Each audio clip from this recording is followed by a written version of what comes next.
नमस्कार, सुदर्शन न्यूज में आपका स्वागत है। मैं हूं आपके साथ शिवम दत्त मेहता और आप देख रहे हैं जवाब तो चाहिए।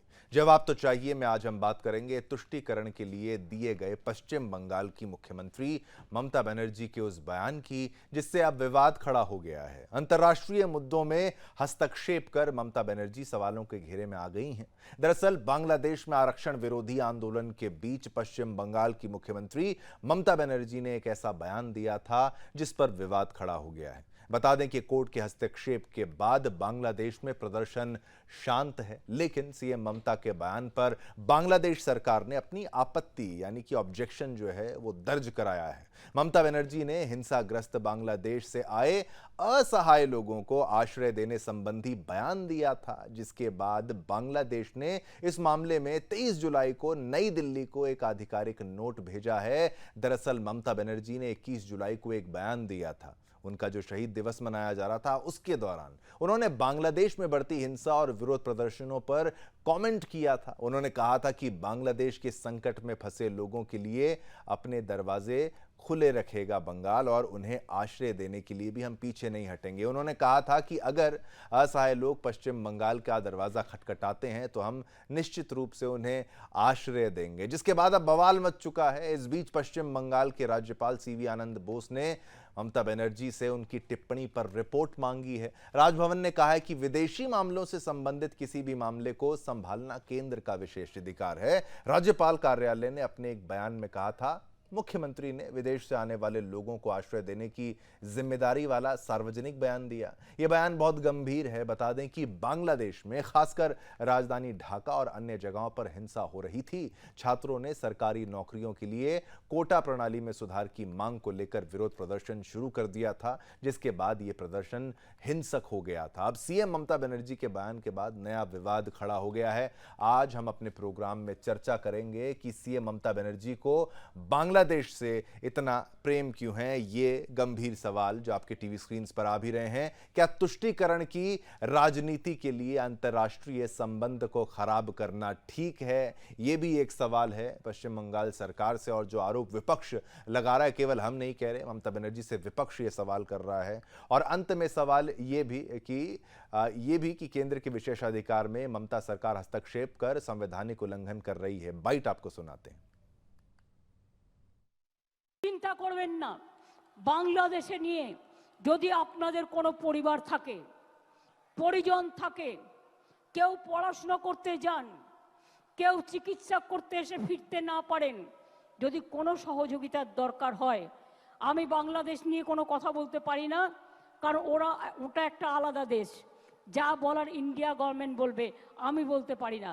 কিন্তু আমি এটুকু বলতে পারি, অসহায় মানুষ যদি বাংলায় দরজা খটখটানি করে, আমরা তাদের আশ্রয় নিশ্চয়ই দেব। তার কারণ এটা ইউনাইটেড নেশনসের একটা রেজুলেশন আছে, রিফিউজি হয়ে যায় তাকে পাশের পার্শ্ববর্তী এলাকা তাকে সম্মান। चलिए देखिए, ये बंगाली में था, बंगाली भाषा में था और बांग्ला भाषा में जो बोल रही थी ममता बनर्जी, मैं तो समझ पाया कुछ हद तक। दर्शक कितना समझ पाएंगे नहीं समझ पाएंगे, लेकिन उन्होंने साफ तौर पर यह कहा था कि जो दरवाजा खटखटाएगा पश्चिम बंगाल का असहाय लोग, बांग्लादेश के परिप्रेक्ष्य में यह बात समझाने का प्रयास किया, हम तो उनको आश्रय देंगे, सहारा देंगे। और यही तो आप जो आरोप लगाती है बीजेपी विपक्ष की, भाई पश्चिम बंगाल जो है वहां पर बांग्लादेशियों को शरण दी जा रही है। तमाम ऐसे मामले हैं, इसको अच्छे से समझना अगर आपको है तो पश्चिम बंगाल की ब्यूरो चीफ संगीता भी हमारे साथ इस वक्त न्यूज रूम से लाइव है, स्टूडियो से लाइव हैं। उन पर जाते हैं, उनसे पूछते हैं। संगीता, इस पूरे बयान को जब सुनते हैं तो ये इतना साफ नहीं है कि भाई कह दिया तो हो गया, केंद्र सरकार का मामला है। केंद्र सरकार की तरफ से भी यहाँ पर टिप्पणी आई है कि ये बिल्कुल भी दुर्भाग्यपूर्ण है, इसको बोलना नहीं चाहिए था, आवश्यकता नहीं थी, कोई हस्तक्षेप का मामला ही नहीं बनता है। फिर बांग्लादेश सरकार से भी इसका रिएक्शन आ जाता है कि भाई ये मिसलीडिंग है, मिसगाइडिंग है, दोनों तरफ से। लेकिन थोड़ा दर्शकों को समझाते हुए, बांग्ला भाषा में भी था, इसलिए ये मामला क्या बन गया, कैसे बन गया? देखिए शिवम, मैं आपको बता दूं कि 21 तारीख को हमने देखा था कि किस तरह से सीएम ममता बनर्जी जब सभा में संबोधित कर रही होती हैं तो उन्होंने कहा कि बांग्लादेश में जिस तरह से जो हिंसा हो रही है, तो हिंसा प्रभावित लोग अगर बंगाल में आते हैं, अगर हमारा दरवाज़ा खटखटाते हैं बंगाल का, तो हम उन्हें जगह देंगे। और साथ ही उन्होंने यह हवाला दिया था यूनाइटेड नेशन की नीतियों का हवाला देते हुए कहा था कि अगर कोई आता है, अगर जैसा कि शरणार्थी जो पड़ोसी मुल्क के शरणार्थी आते हैं तो उन्हें रिस्पेक्ट देना चाहिए। तो इसी का हवाला देते हुए ममता बनर्जी ने कहा कि अगर कोई आता है तो हम उसे शरण देंगे, जगह देंगे। लेकिन वहीं इस मुद्दे के बाद देखिए, जब से ममता बनर्जी का यह बयान सामने आया तो जगह जगह विरोध प्रदर्शन, जहां एक और बीजेपी पहले से ही कर रही थी वर्तमान सरकार के खिलाफ, क्योंकि आप देखिए कि किस तरह से जब बाई इलेक्शन हुए और उसके पहले जो लोकसभा के चुनाव हुए थे उस दौरान हमने देखा था कि जगह जगह जो पोस्ट पोल वायलेंस हो रहे थे। फिर साथ ही बीजेपी आरोप लगाती है कि ममता सरकार के जो लोग हैं वो लोग कहीं ना कहीं जगह जगह पर फेक वोटिंग भी हुई थी। तो इसी को लेकर देखिए उस दिन से ही बीजेपी भी जगह जगह थाने का घेराव कर रही है और साथ ही गणतंत्र बचाओ एक अभियान भी चला रही है। और अब जब इस तरह के बयान आ गए हैं तो बीजेपी पूरी तरह से मुखर होकर सामने आकर कह रही है कि देखिए, जो हम लोग इतने दिनों से कह रहे थे कि कहीं ना कहीं टीएमसी सरकार बांग्लादेशियों को बंगाल में जगह दे रही है, जिस वजह से जो हिंदू बंगाल में रह रहे हैं उन्हें परेशानी हो रही है। तो अब एक तरफ आप यह कह सकते हैं कि बांग्लादेश से जो लोग जो बार बार बीजेपी यह सवाल उठाते रहती थी कि हिंदुओं को कहीं ना कहीं परेशानी हो रही है, तो वो अब निकल कर सामने आ रही है। और साथ ही आप देखिए कि कुछ दिन पहले ही एक बाइट आता है जो कि फिरहाद हकीम का आता है। फिरहाद हकीम एक प्रोग्राम के दौरान यह कहते हैं कि जो मुसलमान में जन्म लेते हैं वो सौभाग्यशाली होते हैं और जो मुस्लिम में होते हैं वो दुर्भाग्यशाली। तो कहीं ना कहीं बीजेपी को भी एक स्टैंड मिल चुका है जो वर्तमान सरकार है उसे घेरने का। बिल्कुल, बहुत बहुत धन्यवाद संगीता, आपने जिस तरीके से पूरे मामले को समझाया। अब यही तो तमाम चीजें हैं कि भाई क्यों ना कहा जाए कि तुष्टीकरण की राजनीति हो रही है। इसी पर चर्चा करेंगे। कुछ ही पलों में आपकी टीवी स्क्रीन पर गेस्ट भी आ जाएंगे, वो तमाम मेहमान जिनसे सवाल बनते हैं। ऐसी कई बार हुआ था। एक बार ममता बनर्जी ने एक जो सद्भाव सम्मेलन जो सम्मेलन होता है उनका एक सभा थी, वहां पर भी एक तरीके का बयान दे दिया था। तब भी एक आरोप यही लगा था कि ये थोड़ा सा तुष्टीकरण की राजनीति अब ये है या नहीं है। ये तमाम सवाल हम गेस्ट से पूछेंगे। हमारे साथ एक्सपर्ट्स इस वक्त जुड़ चुके हैं। धन्यवाद करना चाहूंगा अजय राय हमारे साथ, तृणमूल कांग्रेस के नेता, आपका धन्यवाद, आपने समय निकाला, आप यहाँ पर आए हैं। नाजिया इलाही खान जी हैं हमारे साथ, बीजेपी प्रवक्ता, आपका धन्यवाद, आपने समय निकाला। संजीव श्रीवास्तव जी हैं, विदेश मामलों के जानकार, आपका भी धन्यवाद। सभी का मैं आग्रह करूंगा सभी से कि आपके ऑडियो अनम्यूट हो ताकि कोई बाधा ना आए, हमारी बातचीत जो है वो आसानी से इस बात चलती रहे आराम से। लेकिन सबसे पहला सवाल मैं आप ही से करूंगा क्योंकि मामला तृणमूल कांग्रेस से जुड़ा हुआ है। अजय राय जी, ये बयान आना, वो भी शहीद दिवस की रैली है, बिल्कुल आपको अधिकार था शहीद दिवस की रैली मनाने का, वो आपका महत्वपूर्ण दिन था श्रद्धांजलि देने का। लेकिन उस दौरान ये बांग्लादेश का जिक्र कर देना और अब इसको तूल पकड़ लेना और अब बांग्लादेश गवर्नमेंट की तरफ से भी कह देना कि भाई ये बयान की आवश्यकता नहीं थी, ये कंफ्यूजन पैदा कर सकता है। रिश्ते बहुत अच्छे हैं वो कह रही है बांग्लादेश सरकार, उनकी तरफ से मिनिस्टर कह रहे हैं, लेकिन क्यों दे दिया गया ऐसा बयान कि भाई दरवाजे खुले हैं बांग्लादेशियों के लिए? ये ऐसा कोई बयान नहीं था। ममता बनर्जी हमेशा ही अच्छा रिश्ता रखती है और वो सामाजिक काम करती है। आप अगर उनके स्टेटमेंट को सुने, दोबारा से मैं आपको हिंदी में बताऊं तो उनका स्टेटमेंट था कि हम ये बांग्लादेश और इंडिया, बांग्लादेश की बात इंडियन गवर्नमेंट करेगी, मैं नहीं कर सकती। लेकिन अगर कोई यहाँ का रिश्तेदार, अगर कोई पश्चिम बंगाल में रहता है और उसके रिश्तेदार बांग्लादेश में रहते हैं, नहीं पढ़ाई में कोई दिक्कत हो, चिकित्सा में कोई दिक्कत हो, तो उनके लिए पश्चिम बंगाल के दरवाजे खुले हैं, वो आ सकते हैं, उसके रिश्तेदार। नहीं, बट ऐसा तो नहीं कहा, बल्कि वो शुरुआत में उन्होंने कहा, लेकिन आगे चला गया। फिर वो कह रहे पश्चिम, अगर बांग्लादेश से कोई दरवाजा खटखटाएगा तो उसके लिए दरवाजे खुले, हम उसको आश्रय देंगे। जो भारतीय नागरिक है उसको बहुत क्लियर कहा है उन्होंने, क्लियर कहा है कि संगीता भी, देखिए में मैं कह सकता हूं कि मैं बांग्ला मेरी उतनी अच्छी नहीं है, लेकिन संगीता झा ने अच्छी तरीके से समझाया था। संगीता, जिस तरीके से आपने कहा था, मैं एक बार फिर से मैं चाहूंगा, क्या ऐसा ही कहा जैसा ये कह रहे हैं कि नहीं उसका कोई लेना देना नहीं है? ये कह रहे हैं कि वो अलग बात थी कि जिनके दोस्त रहते हैं, रिश्तेदार रहते हैं, बच्चे रहते हैं, वो तो पहले का स्टेटमेंट था, बिल्कुल सही वो था, लेकिन उसके बाद उन्होंने आश्रय वाली बात की, उन्होंने यूनाइटेड नेशन की बात करी। उन्होंने कहा कि अगर कोई मुल्क परेशान है और उसके रिश्तेदार हमारे यहाँ रहते हैं, उसके रिलेटिव हमारे यहाँ रहते हैं, तो हम बिल्कुल उनके रिश्तेदारों को अलग नहीं करते। हमारा काम है कि अगर कोई परेशान है तो उसको आश्रय देना। बांग्लादेश या बांग्लादेश के मुसलमानों की बात नहीं की गई थी। लेकिन बांग्लादेश की तो बात कही, आप कैसे इस बात को नकार सकते हैं? चलिए, आप इस बात को यकीन नहीं कर पा रहे। संगीता झा, मैं प्रोडक्शन से पूछना चाहूंगा। मैं बिल्कुल यकीन कर पा रहा हूँ। हाँ, आप यकीन कर पा रहे हैं? आप ये बात नहीं मानेंगे कि बांग्लादेश के समर्थन में ये बयान चला गया? तभी तो बांग्लादेश सरकार से, गवर्नमेंट से वहां से अगर बांग्लादेश सरकार ये कह रही है कि हमारे अच्छे रिश्ते हैं। और ममता बनर्जी के स्टेटमेंट में उन्होंने अभी तक कुछ ऐसा नहीं कहा है। उन्होंने कहा है इस बात को उठाया गया है, लेकिन उन्होंने ये नहीं कहा कि ये गलत है या सही है। नहीं, गलत गलत ही तो बोल रहे हैं, वो कह रहे हैं इससे कंफ्यूजन पैदा हो रही है। आप क्या इस बात को अब नहीं मानते? इसमें कोई कंफ्यूजन नहीं है। फिर बांग्लादेश सरकार गलत है या फिर हम गलत हैं या फिर जो मीडिया रिपोर्ट्स हैं वो गलत हैं? चलिए, नाजिया इलाही खां, आप इनकी बात से सहमत हैं? क्योंकि मामला अब सेंटर का है, मैं ऐसा इसको बंगाल स्पेसिफिक भी नहीं कहूंगा, अब मामला सेंटर के पास है। आप क्या मानते हैं कि लोकस स्टैंडाई नहीं है, ये भी एक बिल्कुल सही है किसी स्टेट गवर्नमेंट का इंटरनेशनल नेशनल मुद्दों पर बात करने का, और उसी के साथ साथ United Nation resolution for refugees की जिस तरीके से हवाला दिया जा रहा था, क्या रेफ्यूजीज को बसाने का एक षड्यंत्र ही कहना ना कह लिया जाए इसको, तो और क्या कह लिया जाए? रेफ्यूजी की बात तो वहां पर आ गई है। ये उतना ही साफ है जितना ये कह रहे हैं अजय राय जी, या फिर इसमें कुछ और भी चीजें हैं जो आपको समझ में आती हैं? মেহতাজি বাংলায় বলবো না হিন্দিতে বলবো, এখানে অনেক জানে। ठीक है, आप अब वो मुझे बता दीजिए कि जो ममता बनर्जी ने बोला, दीदी ने बोला, वो बांग्लादेश के लिए बोला कि नहीं बोला? नहीं, उन्होंने साफ लफ्जों में पहले कहा कि मैं इस मुद्दे पर नहीं बोलती, वो सेंट्रल बोलेगा, लेकिन पश्चिम बंगाल में अगर किसी का कोई रिश्तेदार बांग्लादेश में रहता है या पढ़ने गया है या काम करने गया है या कुछ करने गया है और वो अत्याचारित हो रहा है, तो हम उसको, और दरवाजा खटखटाएगा पश्चिम बंगाल का, तो बांग्लादेशियों को यहाँ पर बुलाया जाएगा और रखा जाएगा। अब आती है बात कि 1951 में 5.1 मिलियन मुसलमान पश्चिम बंगाल में थे।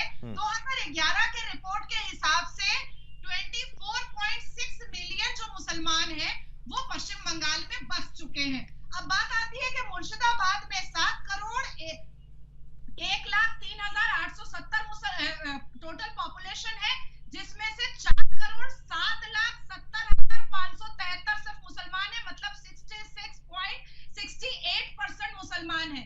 अब आती है रेफ्यूजी एक्ट की, अब आती है यूनाइटेड नेशन की।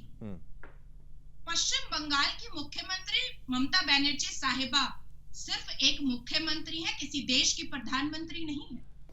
उनकी पार्टी जो है वो कोई नेशनल पार्टी नहीं है। उनकी पार्टी के कोई कैबिनेट मंत्री हमारे लोकतंत्र के मंदिर में नहीं बैठे हुए हैं। ये स्टेटमेंट, ये असंवैधानिक स्टेटमेंट, ये एंटी नेशनल स्टेटमेंट देने से पहले क्या ममता बनर्जी साहिबा ने बांग्लादेश हाई कमीशन को कोई चिट्ठी भेजी है कि आपके यहाँ के पीड़िता लोग हमारे यहाँ आ सकते हैं? आपको मंजूर है शेख हसीना जी? कोई प्राइम मिनिस्टर, भारत के प्रधानमंत्री को कोई चिट्ठी गई है? भारत के foreign minister doctor S Jaishankar को कोई चिट्ठी गई है? ऐसा कुछ हुआ है? महामहिम राष्ट्रपति को कोई चिट्ठी गई है? सर्वोच्च न्यायपालिका को कोई पिटीशन गया है? ये असंवैधानिक स्टेटमेंट है, और मैं आपको इसकी दूसरी राज बता देती हूं। अजय राय जी जो कह रहे हैं कि नहीं उन्होंने ऐसा कुछ नहीं कहा, बट फिर वो लैंग्वेज वाली बात है, फिर वो हम खेल जाएंगे, तो फिर ऐसा नहीं। हाँ, नहीं, आप चाहें तो आप बंगाली में उनको जवाब दे सकती हैं। अजय राय जी, आपको बस थोड़ी देर के लिए मैं अनुमति दूंगा दोनों को कि भाई ये बांग्ला वाली बात जो है कि भाई समझा लीजिए कि भाई ये बांग्ला में यही कहा गया है। हाँ, रख देती हूँ क्योंकि मैं पूरी संवैधानिक बात कर रही हूँ। I am not talking about politics, I am talking about judiciary. अब आती है बात कि ममता बनर्जी साहिबा पिछले 12 साल से कह रही थी कि अरे अपने बीएसएफ को बोलो वो क्यों घुसपैठिया घुसा रहा है, अरे अपने सीआईएसएफ को बोलो, अरे अपने बॉर्डर के ऑफिसर को बोलो वो क्यों घुसपैठिया घुसा रहा है। अब क्योंकि साउथ 24 परगना के सद्दाम सरदार के घर से एक सुरंग निकल गया जो बांग्लादेश तक पहुंचता था, और बांग्लादेश से घुसपैठिया वहां से आते थे। अब ममता बनर्जी को लग गया कि भाई अब तो हम बीएसएफ और सीआईएसएफ को हम अलेस्ट कर ही नहीं पाएंगे, मलाइन कर ही नहीं पाएंगे, उन पर हम सारे जो खुराफात है वो डाल ही नहीं पाएंगे। तो इसलिए अब उन्होंने क्रिस्टल क्लियर भाषा में ये कह दिया कि भैया हम तो बांग्लादेशियों को एंट्रेंस देंगे। ठीक है, बिल्कुल अजय राय जी, आप काउंटर देने का आपको मौका है। बिल्कुल, जो मैं कहता हूं, चलिए मेरे पे आप लगा लीजिए, मेरे पे आरोप लगा लीजिए, मैं गलत हूं। अब ये तो नहीं, नाजिया तो गलत नहीं। मतलब बीजेपी मानती है, इसका मतलब सेंट्रल की सरकार ये मानती है कि बांग्लादेश से घुसपैठिया आ रहे हैं और सीआईएफ और बीएसएफ कुछ नहीं कर पा रहे। हम ऐसा नहीं मानते। ममता बनर्जी तो कहती है कि सीआईएफ काम करेगी, बीएसएफ काम करे, किसी घुसपैठिए का नाम न दे, किसी घुसपैठियों को बंगाल में ना आने दे, देश में ना आने दे। ममता बनर्जी ये कहती है। रहा बात पार्लियामेंट का, तो मैं आपको कह दूं, पार्लियामेंट में पश्चिम बंगाल से सबसे ज्यादा वुमेन एम्पावरमेंट की अगर बात की गई, सबसे तृणमूल कांग्रेस ऐसी पार्टी है जो सबसे ज्यादा महिला भेजती है पार्लियामेंट पे। और इलाहाबाद साहिबा कहने का, आप देश के चीफ मिनिस्टर को इस तरह के बातों से नहीं कह सकते। आप बीजेपी करते हैं, हमने मोदी जी हमारे भी प्रधानमंत्री हैं, मोदी जी को सम्मानित करके बात करते हैं। आप भी रिस्पेक्ट देना गुनाह है क्या, पाप है क्या रिस्पेक्ट देना? सुना है, मैं बार-बार में रिपीट करता हूँ स्टेटमेंट को। उन्होंने ये क्लियर कहा था कि अगर कोई किसी के रिश्तेदार वहाँ परेशान है, कोई पढ़ने गया है, कोई वापस लौटने आया है, मैं सेंट्रल की सरकार से मैं इंडियन गवर्नमेंट की बात नहीं कर सकती, लेकिन वो लौट के आ सकते हैं बांग्लादेश। और रही बात साहिबा कहने की, तो मैं आपको नेशनल चैनल पे कह सकता हूँ, आपने मुर्शिदाबाद के जो कैलकुलेशन है, आपके पास कैलकुलेशन भी गलत है। कितने माइनॉरिटीज है मुर्शिदाबाद में? डेटा लाइए। आप डेटा लाइए, मैं आपको यहाँ बैठ के दोनों आपने 60 करोड़ कहा है, मैं खोल कर अरे देता मेरी हूं। बात तो सुने, एक मिनट सुने। नाजिया जी आप एक मिनट रुक जाइए। अजय जी ठीक है, आप बोलिए ना। आप मुझे जवाब दीजिए। मैं रुकिए तो सही। मैं आपको कह रहा हूं, आप कह रहे हैं ममता दीदी ने ये कहा है, जो छात्र जो परिवार के रिश्तेदार जिनके बांग्लादेश गए हैं उनके लिए आपने कहा ये स्टेटमेंट है, ठीक है? बिल्कुल। आगे उन्होंने क्या कहा? मेरी बात तो सुन लीजिए। अरे मेरी बात तो सुन। अरे यूनाइटेड रेजोल्यूशन फॉर रेफ्यूजी, क्या भारत के लोगों जो बाहर गए हैं वापस लाने के लिए यूनाइटेड रेजोल्यूशन के रेफ्यूजी वाला वो रेजोल्यूशन का इस्तेमाल करना पड़ेगा? उसके तो आवश्यकता नहीं है। रेफ्यूजी किसको कहते हैं? अजय राय जी, रेफ्यूज कौन लेता है? दूसरे देश का नागरिक। जो भारतीय बाहर पढ़ने गया है वो बच्चा अगर वापस आएगा वो रेफ्यूजी बन के आएगा क्या? अजय राय जी, यही तो मैं आपको समझा पा रहा हूं। उन्होंने कहा है एज ए चीफ मिनिस्टर, अगर कोई आपके लोग परेशान United Nation resolution for refugees कहा ना अजय राय जी? आपने फिर गलत समझा। नहीं, फिर उस मैं बिल्कुल, मैं कुछ नहीं बोलूंगा। मेरा एक simple question Ajay Rai ji, United Nation resolution for refugee कहा ना? ये तो कहा ना, रेफ्यूजी किसके लिए? बांग्लादेश। अरे ऐसे कैसे पलट जाएंगे अजय जी? आप ऐसे ही करेंगे? ये नहीं अजय, झूठ नहीं बोलेंगे। चलिए ठीक है, आप ऐसे, मैं फिर आऊंगा। ये नहीं, ये गलत है, कोई नहीं। ये एग्जैक्टली आप सही है, वो सही है, वो गलत है। कौन सही गलत है आप पता लगेगा। संजीव जी मैं कैसे गलत हो गया? रेफ्यूजी भारतीय नागरिक वापस आएगा, रेफ्यूजी बन के आएगा। आप अगर दुबई घूमने जाएंगे, दुबई फंस जाएंगे, वापस आएंगे रेफ्यूजी बन के आएंगे भारत वापस। आप वापस रेफ्यूजी बन के आएंगे।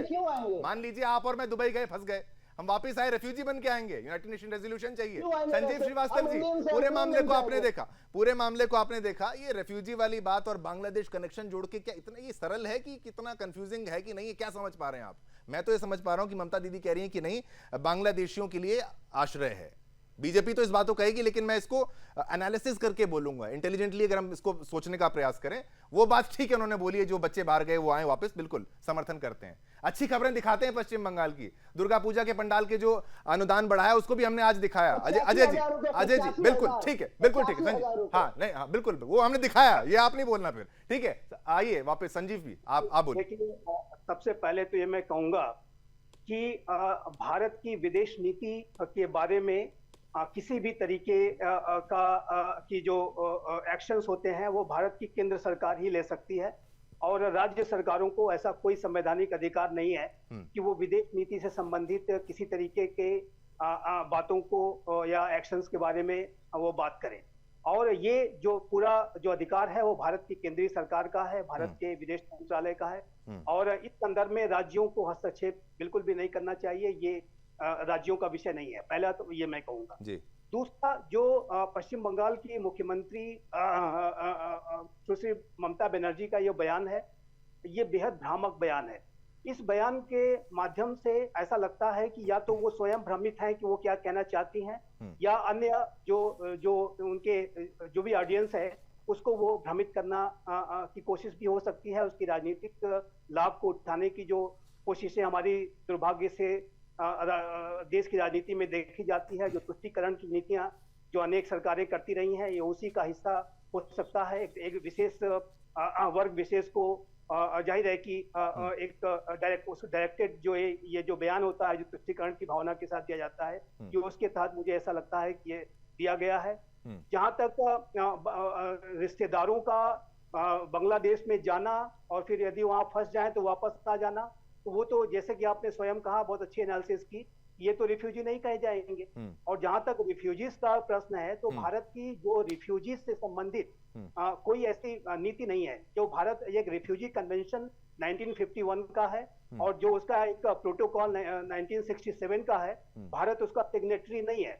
अच्छा। और भारत में जो भी बाहर से जो लोग आए हुए हैं वो इलीगल इमाइग्रेंट्स हैं, वो रिफ्यूजी नहीं है। भारत ने उनको कोई रिफ्यूजी स्टेटस नहीं दिया हुआ है। और जो रोहिंग्यास हैं या जो अन्य जो हैं, जो वहाँ पे कहीं से भी जो भारत के अंदर घुसपैठिए हैं, वो इलीगली अवैधानिक रूप से आए हुए घुसपैठिए माने जाते हैं। और उनको बाहर करना हमारे राष्ट्र की, हमारे सरकार की लगातार कोशिश रहती है कि उनको किस तरीके से डिपोर्ट किया जाए। और लेकिन ऐसे में जबकि भारत स्वयं से ही घुसपैठियों की बड़ी समस्या से जूझ रहा है, ऐसे में रिफ्यूजीज की बात करना और बाद में फिर जैसा कि प्रवक्ता महोदय अजय जी कह रहे हैं कि ये उन्होंने रिफ्यूजी की बात नहीं की और ये देश के लोगों की बात कर रहे हैं, रिश्तेदारों की बात कर रहे हैं, तो इस संदर्भ में बांग्लादेश की सरकार भी भ्रमित हो गई है। अभी हाँ। जो बांग्लादेश सरकार के मंत्री का जो बयान आया है, और साथ ही उन्होंने ममता बनर्जी ने ये भी कह दिया है कि वो हेल्पलेस लोगों को शेल्टर देंगी।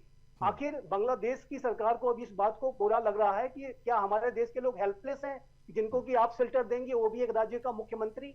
केंद्र सरकार तो इसके बारे में कुछ कह नहीं रही है। केंद्र सरकार और हमारे बांग्लादेश के साथ, शेख हसीना की सरकार के साथ बहुत ही अच्छे और प्रगाढ़ संबंध है। तो ये जो बयान है पूरा भ्रामक बयान है। भारत के अंदर भी भ्रम है और बांग्लादेश में भी भ्रम है, लेकिन ऐसा लगता है कि एक राजनीति विशेष मानसिकता के साथ एक तुष्टीकरण की राजनीति जो की जाती है दुर्भाग्य से, उसके तहत दिया गया ये बयान। मेरे असेसमेंट। ठीक है अजय राय जी, अब आप बोलिए, क्या ये बांग्लादेशियों को बुलाने का एक तरीके से मैसेज के रूप में अगर विपक्ष इंटरप्रेट कर रहा है तो क्या गलत है? बांग्लादेशियों को हम क्यों बुलाने, हम बांग्लादेशियों को क्यों बुलाने जाएंगे? हम तो यहाँ पे पश्चिम बंगाल में यहाँ के वोटर से जीत रहे हैं, हमारी सरकार बन रही है, हम स्वास्थ्य साथी जैसे स्कीम लाकर आम लोगों तक पहुंच रहे हैं। करोड़ों लोग पश्चिम बंगाल में स्वास्थ्य साथी, जोगोश्री, कन्याश्री, पूरा देश उसके उदाहरण में हमारी प्रशंसा कर रहे हैं। तो ममता बनर्जी जीत रही, यहाँ के लोग जिता रहे ममता बनर्जी को। हमें बांग्लादेशी माइग्रेंट्स नहीं चाहिए, हमें बांग्लादेशी लोग नहीं चाहिए। हमने सिर्फ कहा है अगर यहाँ के कोई छात्र नहीं, आप अजय जी आप वही तो आप बात को सुविधा में है नहीं वो अगर वो आपने मेरी बात को, मैं अपनी बात पे अड़ल हूँ, मैं अपनी बात आप अडिग हो जाएं तो फिर आप अडिग भी रहें, कोई बात नहीं, बिल्कुल आपको आप अधिकार है, संविधान आपको भी, हमको सभी को अधिकार देता है अपनी बात कहने का। मैं वही तो क्या संविधान को मानते हुए बात करते हैं। ममता बनर्जी से ज्यादा संवैधानिक बात कोई नहीं करती, वो सामाजिक लीडर है। नहीं ठीक है, राजनीति नहीं करती। ठीक है, सामाजिक और संवैधानिक बिल्कुल बात ठीक है, लेकिन आप, मैं वही कह रहा हूं, यूनाइटेड नेशन रेजोल्यूशन वाली बात जब कही, नाजिया इलाही खान जी आप पर मैं वापस आता हूं, अब जब तक इनका फ्रेम भी ठीक कर लेते हैं। नाजिया जी आप ये बोल रही हैं कि भाई ये कहा गया, मैं कह रहा हूं, यहां पर संजीव जी भी कह रहे हैं, ये इस बात को मान नहीं रहे, लेकिन दिक्कत ये है कि भाई एक बड़ा मुद्दा यहां पर समझ में ये आता है कि भाई बांग्लादेशी अगर शरणार्थी आते हैं तो वो एक तरीके से क्या वोट बैंक बन जाते हैं, और ये सब कुछ अगर हो रहा है तो इसका जिम्मेदार कौन है? क्या केवल ममता बनर्जी सरकार है या फिर इसके लिए केंद्र सरकार भी जिम्मेदार है? ठीक है, अगर आपको इतनी अनियमितताएं दिख रही हैं, वहां पर इतनी दिक्कतें दिख रही हैं, एक राज्य के मुख्यमंत्री की तरफ से ओपनली ये बात कही जा रही है, तो कम से कम कोई एक्शन तो आपकी सरकार ले लेना। देखिए, हमने जब सिटीजनशिप अमेंडमेंट एक्ट की बात कही और एनआरसी की बात कही थी, तो जावेद अहमद खान जो ममता बनर्जी के लाडले मंत्री हैं, उन्होंने 1 साल पाक सर्कस मैदान में धरना प्रदर्शन किया था। इतने अरबों खरबों रुपए उनके पास कहां से आए? लाखों लोगों को एक सेकंड अजय जी, आप अपनी स्क्रीन रोटेट कर लीजिए, बिल्कुल आप अपनी स्क्रीन रोटेट कर लीजिए, तब तक आपकी स्क्रीन ठीक नहीं आ रही, आप कंटिन्यू करिए नाजिया जी। जी हाँ, तो इतने पैसे कहां से आए जावेद अहमद खान के पास, ये मुझे नहीं पता, पर 1 साल उन्होंने पाक सर्कस मैदान में एनआरसी और सीएए के अगेंस्ट में उन्होंने धरना प्रदर्शन किया था। और पूरे पश्चिम बंगाल में government property, private property, railway station, metro सब तोड़फोड़ किया गया था। और ये तृणमूल कांग्रेस के कार्यकर्ताओं ने किया था कि सीएए एनआरसी नहीं होने देंगे। इवन ममता बनर्जी साहिबा ने ईद की नमाज के मंच सस्ता है यहाँ पर, ईद की नमाज में उस मंच से भी उन्होंने साफ लफ्जों में कहा था कि सीए एनआरसी कोर्टे देवो ना, मतलब नहीं करने देंगे। आपको मेरी आवाज आ रही है? बिल्कुल आ रही है, बिल्कुल आ रही है, बिल्कुल बिल्कुल। अब बात आती है कि जिस तरह से पश्चिम बंगाल में घुसपैठिया डायमंड हार्बर में बसे हैं, कस्बा कॉन्स्टिट्यूएंसी में बसे हैं। आप कंटिन्यू करिएगा, एक छोटे से ब्रेक के लिए भी मुझे कहा जा रहा है, एक छोटा सा ब्रेक लेते हैं, पुनः वापस आते हैं और इस पर मेगा कवरेज जो है हमारी जारी रहेगी। चर्चा जो बिल्कुल विशेष है, क्या बांग्लादेशियों पर ये ममता है, ब्रेक के बाद।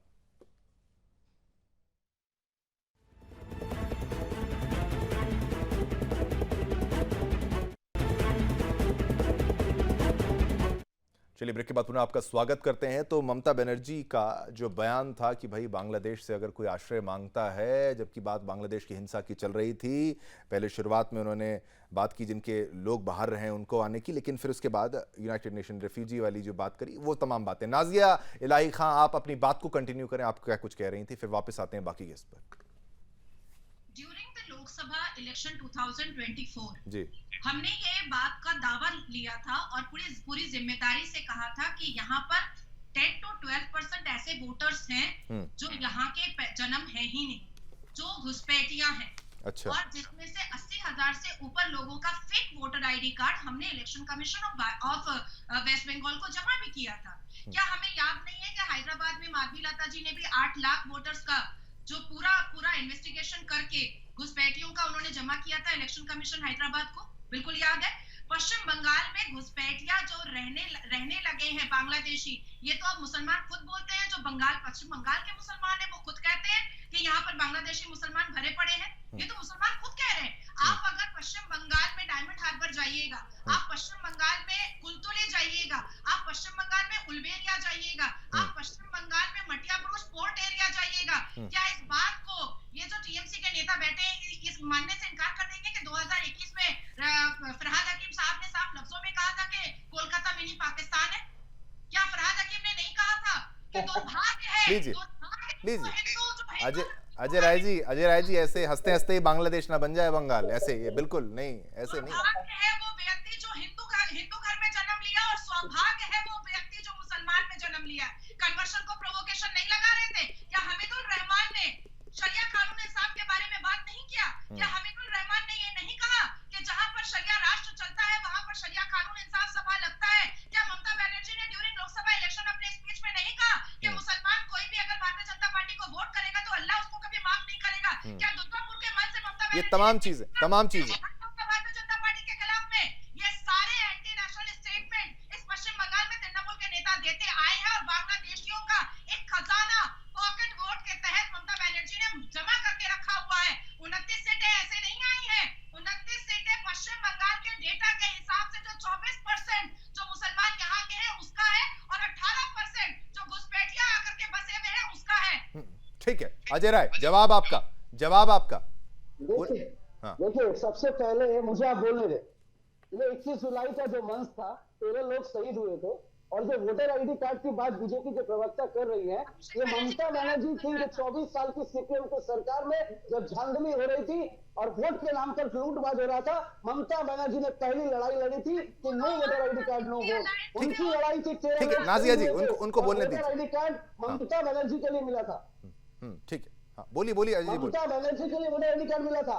आज हम जो सीट पाते हैं, आज जो हमें वोट्स मिलते हैं, वो बांग्लादेशी वोटर्स नहीं है, पाकिस्तानी वोटर्स नहीं है, यहाँ के बासिंदा है, जो यहाँ के वोटर्स हैं। आप मुसलमान का सवाल पूछिएगा, आप मीडिया ब्रूस की बात कर रहे हैं, आप विभिन्न प्रांतों की बात कर रहे हैं। मैं आपको कहता हूँ पश्चिम बंगाल में जितने स्टेट है, जितने मैदान है, वहाँ दुर्गा पूजा होगा, 85,000 रुपया ममता बनर्जी ठीक है स्वास्थ्य साथी होगा, वहाँ समूह साथी का नहीं, साइकिल होगा। बट जो कहा मिनी पाकिस्तान तो कहा गया। जिस औरत को शादी कर जिस महिला को शादी कर घर से विदा कर दिया जाता है, ये बीजेपी की सरकार महिलाओं को मारने पर और शोषण करने पर सबसे पहले आती है। उस महिला को 700 साथी देकर 5 लाख का इंश्योरेंस देकर घर का गार्जियन अगर कोई बनाती है, नाम ममता बनर्जी पार्टी तृणमूल कांग्रेस है। आपने फिरहाद हकीम की बात की, मैं आपको कहता हूं, मैं सनातनी हूं, सनातन धर्म में जन्म लिया हूं, मैं कहता हूं सनातन धर्म सबसे बड़ा धर्म है। अगर फिरहाद हकीम ने कहा जो मुसलमान है वो उनको खुदा के बंदे हैं, तो मैं भी आपको कहता हूँ मुसलमान है, सम्मान कर सकते हैं आपके धर्म को, पूजा को। मैं भी हिंदू हूँ, मैं आपको कहता हूँ सनातन धर्म टीएमसी ये सब नहीं सिखाता। पर अजय जी आप सनातनी हैं, आप मुसलमान हैं, आप सनातनी हैं। चलिए बिल्कुल, जय श्री राम आपको मेरी तरफ से। जय श्री राम तो मैं आपको बोल ही दूं। हाँ बिल्कुल ठीक है। अब आप ये बोलिए, क्या आप मुसलमानों को क्या मुसलमानों को हिंदू बनने के लिए कहेंगे? आप क्या ये कहेंगे?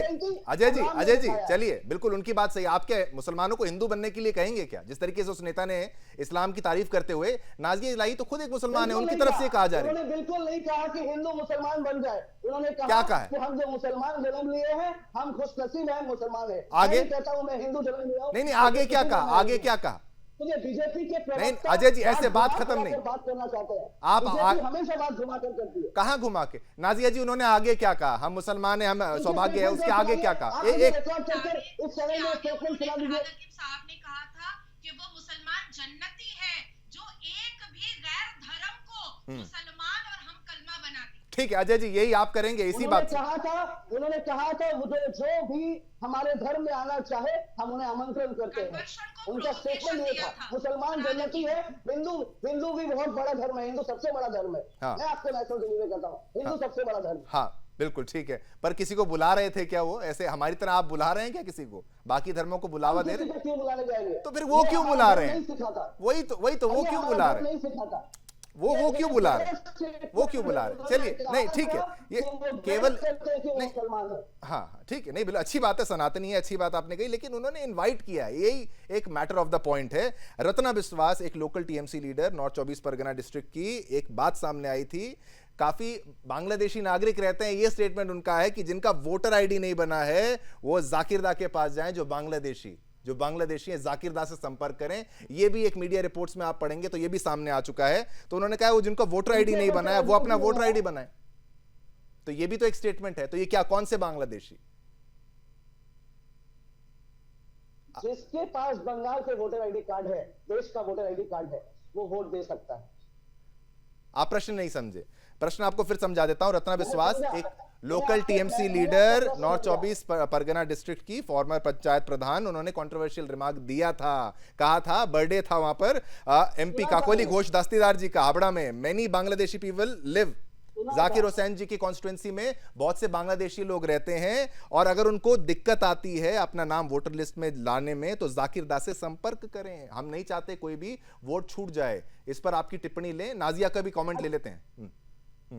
मैंने वो स्टेटमेंट सुना था। हाँ, हाँ, मैंने वो स्टेटमेंट सुना था। हाँ, अगर आपके पास प्रॉपर डॉक्यूमेंट्स प्रूव है, हाँ, और आप जाकर उसके आप एप्लीकेशन करते हैं, अप्लाई करते हैं, आपका अगर वोटर आईडी कार्ड बनता है तो आप वोट दे सकते हैं। चाहे आप बांग्लादेशी हो, आप बांग्लादेशी रह रहे नहीं, हैं, आप बांग्लादेशी होंगे तो आपका यहाँ का आईडी कार्ड नहीं बनेगा। आप अगर यहाँ के बासिंदा ठीक, हैं, आपके नहीं, परिवार आप घुमा रहे हैं। नहीं, आपने स्टेटमेंट सुना, बन सकता है तो आपको बनेगा।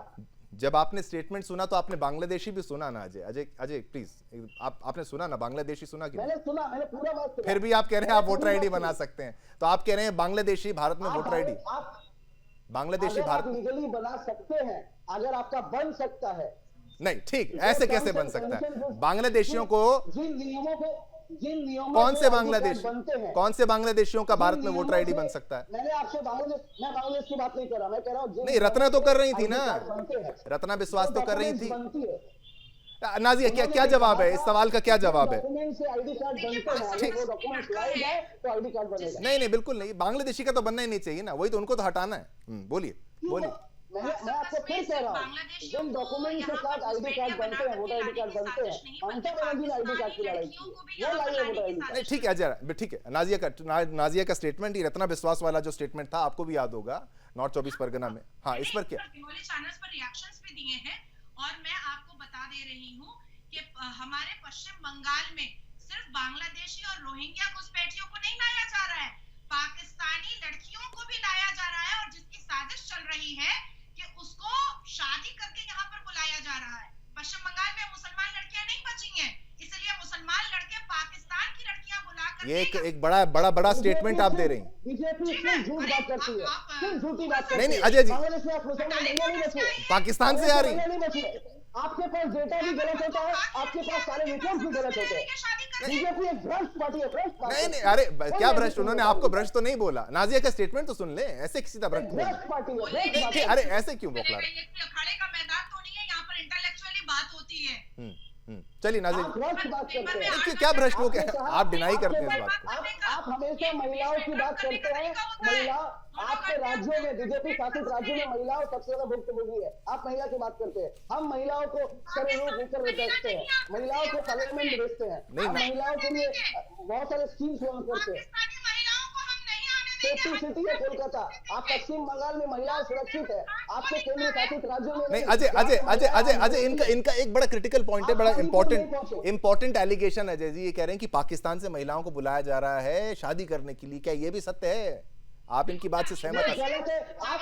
आप मणिपुर नहीं जाते, आप मणिपुर की महिलाओं का दुख नहीं समझते। अरे बांग्लादेश से पाकिस्तान से मणिपुर, आप पहले ये इनके स्टेटमेंट का आंसर दीजिए। आप बिल्कुल मणिपुर की महिलाओं का समस्या समझिए पहले, बांग्लादेश बाद में लगिएगा। ये स्टेटमेंट किसने कहा? आप टीवी पे कुछ भी कह देंगे, हम मान लेंगे। नहीं, हम क्या कुछ भी कह देंगे? अरे हाँ, आप पाकिस्तान वाली बात से आप, मैंने बीजेपी के प्रवक्ता को हाँ कहा ठीक है, ठीक है, कि ठीक है, आप जो स्टेटमेंट देंगे वो सच थोड़ी हो जाएगा, आपके बोलने की बात सच थोड़ी हो जाएगी। ठीक, कोई होमवर्क नहीं है इसके पास। चलिए ठीक है, ठीक है, कोई बात नहीं। आप नहीं ठीक है, एलिगेशन उन्होंने लगाया, पर आप काउंटर इसमें कुछ नहीं। नाजिया, पर क्या क्या सबूत ऐसे, क्या क्या क्या ऐसे आंकड़े जो आप देख पा रही हैं? आंकड़े खैबर पख्तूनख्वा से आई हुई है। जावेद अहमद खान जो है वो तो अपने लेटर हेड पर देता है बांग्लादेशियों को रेजिडेंशियल सर्टिफिकेट। ये तो बात चर्चे में है, ये तो बात छुपी हुई नहीं है। कौन से बीजेपी के मैनिफेस्टो में का बजट में पड़ा था? क्या आपने ठीक है। बजट में पड़ा था? ये मुद्दा बहुत बड़ा है, लेकिन एक बहुत बड़ा पॉइंट यहाँ से ये आया। पहली बात तो ये रेफ्यूजी वाली बात, यूनाइटेड रेजोल्यूशन, जो तमाम चीज़ें हैं, और उसके अंत में ये पाकिस्तान वाली बात। कोई बात नहीं, समय का अभाव है। धन्यवाद करना चाहूँगा, सार्थक डिबेट हुई। अजय राय जी धन्यवाद, संजीव जी आपका बहुत बहुत धन्यवाद, नाजिया इलाही खां हमारे साथ थी, उनका बहुत बहुत धन्यवाद, संगीता झा भी हमारे साथ, जिनकी रिपोर्ट से हम समझ पाए बांग्ला भाषा में जिस तरीके से ममता दीदी ने क्या कुछ कहा। इसी के साथ मुझे यानी शिवम दत्त मेहता को आज्ञा दीजिए। ऐसे और मुद्दे रोज आपके लिए लाते रहेंगे। मेरी और मेरी पूरी टीम की तरफ से आप सभी को जय हिंद।